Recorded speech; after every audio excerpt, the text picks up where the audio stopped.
Paul Goble Staunton, May 12. The growing cult of the Great Victory in Russia has ever less to do with the actual events of World War II and ever more to do with saving the political system Vladimir Putin has put in place in that country and preventing the disintegration of the Russian Federation, according to Vadim Shtepa,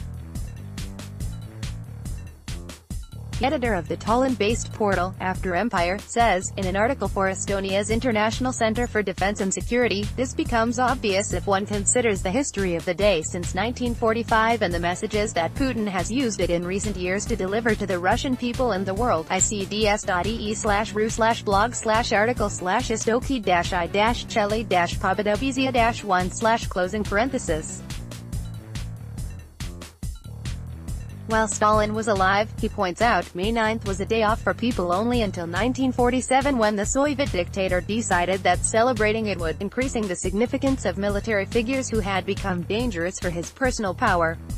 Consequently, in the last years of his reign, the day was not celebrated officially at all. Stalin's successor, Nikita Khrushchev, also ignored this theme because he wanted Russians to focus on the future rather than the past. But after he was ousted, Leonid Brezhnev felt the need for some kind of ideological justification and a distraction from the fact that Moscow wasn't able to fulfill its promises. And because the future looked less than bright, his ideologists sought to get people to look to the past, to the heroic cult of the Great Victory. It became a centerpiece of the regime's self-definition, and, as soon as the cult weakened, in Gorbachev's time when people again began to think about the future, the empire fell apart. Consequently, the May 9 holiday declined in importance, but beginning in 1995, parades in Red Square again became an annual event, and with the coming to power of Putin, the rhetoric of victory mania has only continued to grow. The most widespread symbol of this cult in Putin's time has been the Georgian ribbon, an innovation the Kremlin came up with 2005 as a response or remake of the orange ribbons Ukrainians wore during their revolution of that name in 2004. That event terrified Moscow and it responded in this creative way. Polls show that for Russians, Victory Day is becoming ever more significant, a paradox given that the further this event recedes in history, the louder and more triumphal its anniversaries are celebrated. The obvious reason is that post-Soviet Russia does not have any significant achievements it can point to as occasions for celebration. In order to conceal this dangerous truth, Shtepa continues, the authorities are loading up society with proud myths about the glorious past. And these are myths because the historical truth about World War II for the authorities is also dangerous, be it the Soviet-Nazi alliance, the division of Poland, the attack on Finland or the occupation of the Baltic countries. If in Brezhnev times, the USSR, albeit through clenched teeth, recognized the role of the Western allies in the war, then in today's Russian propaganda, these former allies are ever more frequently portrayed as enemies, with Russia being the only savior of the world and the guardian of global justice from ancient times. And this is no joke. The Kremlin seeks to involve ever more Russians in such demonstrations of fealty to past victories and hence to their continuation by the current leadership. It is pleased that more than 10 million Russians took part in the marches and parades this year.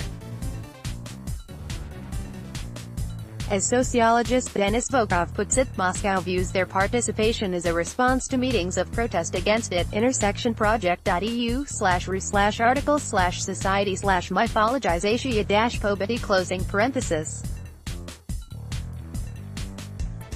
The Immortal Regiment program has not only involved millions of Russians but is now being extended to other countries as well, and this year its events took place in more than 70 countries, nominally autonomously popular but in fact organized by the Russian state and thus forming, Shtepa suggests, a kind of new Comintern. The Putin regime is trying to use this cult against the West, presenting itself as the only true anti-fascist force, even as it behaves in a fascistic way with its open celebration of war and conflict, something that marks a clear and disturbing departure from Soviet times. The After Empire editor, say in Brezhnev's time, this was a holiday with tears in one's eyes and the main slogan was, as long as there isn't a war. Today everything has been turned upside down. It has become fashionable to dress young children in Red Army uniforms, and propagandists shout almost in ecstasy, "We can do it again, it is possible." Shtepa argues that the growing absurdity will blow up this campaign from within. And publicist Alexei Shiropiev suggests what will happen if the cult of the Great Victory disappears. Everything, personalities, peoples and regions will be able to reconsider their situation and have a chance at a new fate. After empire.info/2018/05/09/cult/.